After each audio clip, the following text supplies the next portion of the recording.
도시가 조금 더 새로운 상상력 그리고 좀 더 미래에 대한 특별한 비전 이런 것들로 만들어지면 서울이 좀 더 경쟁력을 갖고 서울에 대한 다양한 상상들이 실현될 수 있지 않을까 이런 미래 모습들을 생각해 봅니다.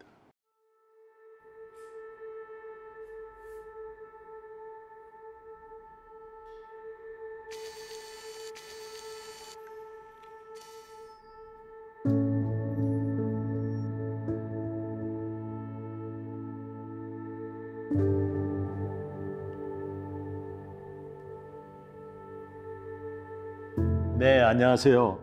저는 제4회 서울 도시건축 비엔날레 주재전의 공동 큐레이터를 맡고 있는 천의영입니다. 현재 경기대학교 건축학과 교수이자 한국건축가협회 회장을 역임하고 있습니다. 저는 음악을 많이 좋아하긴 하는데 기회가 되면 같이 노래하고 화음을 맞추고 이런 것들을 좋아하는 편입니다. 정서적으로 좀 필요한 부분인 것 같아서 그런 부분들을 좀 함께 하려고 생각하고, 저는 합창단 친구들 대학 시절에도 조금 활동하고 그랬었는데 고등학교 시절에도 활동하고, 그래서 그런 친구들 오랜만에 다시 만나서 같이 좀 공유하고 편하게 음악을 즐길 수 있는 환경 그런 것들을 좋아하는 편입니다.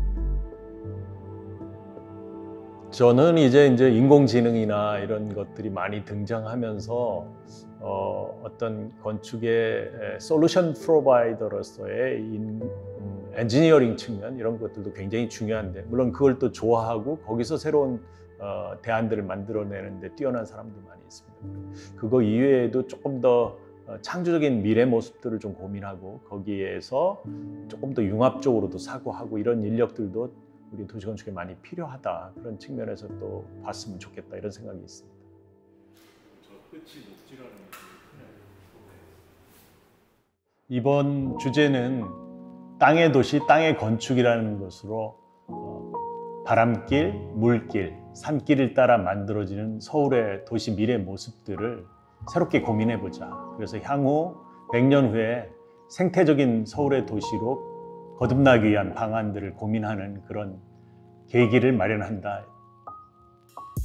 한 두 가지로 생각해 볼 수 있는데요. 하나는 이제 땅의 도시, 땅의 건축을 하다 보면 생태적인 미래 모습은 되겠지만 1000만이 넘는 메가 도시로 성장하고 있는 서울이 과연 어떻게 그 부분을 잘 해결하면서 갈 수 있는가, 이런 부분들에 대한 도시에서 필요로 하는 프로그램과 밀도를 적정히 수용하는 생태적인 미래 도시의 모습, 이런 거를 고민한 거라고 볼 수 있고요.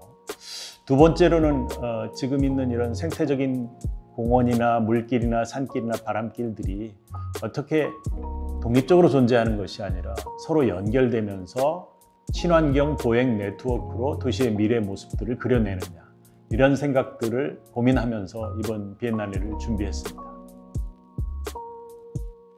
서울 그린링도 일종의 이러한 생각들을 집약한 상징적인 어떤 비전의 화두, 이렇게 생각해 주시면 좋을 것 같고요. 약 3km의 반경 범위로 되어서 이어지는 그린 네트워크고요. 이 그린 네트워크들이 지금 있는 강변이나 수변을 따라서 또 산길을 따라서 이어지면서 친환경적인 생태 네트워크가 주거지와 밀접하게 연결될 수 있는 그런 미래 모습들을 상상해 본 건데요. 그게 링의 체제로 여러 링들이 연결되면서 큰 서울이라는 외곽 링이 한꺼번에 만들어질 수 있다면 서울이 필요한 밀도들은 만들어내지만 생태적인 선형으로 연결된 공원길로도 만들어질 수 있다는 미래 모습들을 생각한 어떤 상징적 개념어라고 생각됩니다. 향후 이제 저희들이 주목하는 부분 중에 하나는 도시가 지금 굉장히 연결되면서 커지고 있다. 소위 메가리전이 부상하고 있다. 이런 얘기들을 많이 듣고 있습니다. 지금 리처드 플로리다 교수가 그 부분들을 주목하면서 상당히 이제 알려지기 시작했는데, 이런 도시들이 주변과 연결되면서 거대한 생산성과 창조적인 에너지의 중심체로 변환하고 있고, 많은 인구들이 세계적으로 증가하고 있지만 거대 도시로 몰리는 현상들은 점점 더 심화되고 있다. 베이징의 징진지라는 메가 리전의 경우에 그렇고요. 또 상하이 지역도 양츠 리버 델타 시티가 1억 6천 정도로 규모가 커지고 있고 그 경제 규모의 생산성도 일반적인 국가 수준을 뛰어넘고 있다. 따라서 이런 주변의 거대한 국가들과 함께 경쟁하려면 결국 일종의 규모의 경제 체제로 우리 국토 전체가 함께 연결되는 그런 부분들을 생각해 봐야 한다. 그런 방식으로 우리 도시 전체가 조금 더 빠른 시간 내에 연결되면서 하나의 메가 시티, 초메가 시티 형태로 바꿔나가는 그런 미래 모습들을 생각해 볼 수 있다. 그런 생각을 하고 있습니다. 저는 뭐 비엔날레 준비하면서 많은 사람들로부터 다양한 세계관들이나 작업들을 보는 것들이 굉장히 좋았고요. 공부를 많이 할 수 있는 계기가 되어서 되게 좋았습니다. 그런 측면에서 생각한다면 학생들이 많이 와서 건축이라는 게 조금 더 이렇게 일상적인 건물을 짓고 그거를 기술적으로 해결해주는 그런 건축가나 건축사의 모습만이 아니라 미래의 비전을 좀 제시하고 실험하고 그런 창조적인 에너지들을 보여주는 선도가로서의 건축가의 모습들을 좀 느끼고 갔으면 좋겠고 그런 걸 통해서 자기 직업이나 자기가 전공하는 거에 대한 자부심을 많이 느꼈으면 좋겠다 이런 생각들이 있습니다.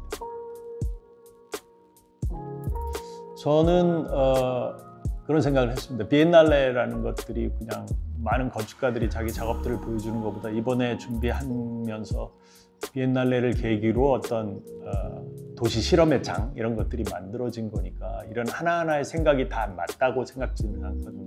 물론 이런 생각들이 다양하게 제기되면서 논란도 될 수 있고 조금 더 새로운 생각도 촉발시킬 수 있기 때문에 도시 건축의 새로운 실험의 계기를 비엔날레가 마련하고 있고 그것들을 시민들과 함께 소통할 수 있는 계기를 마련한다.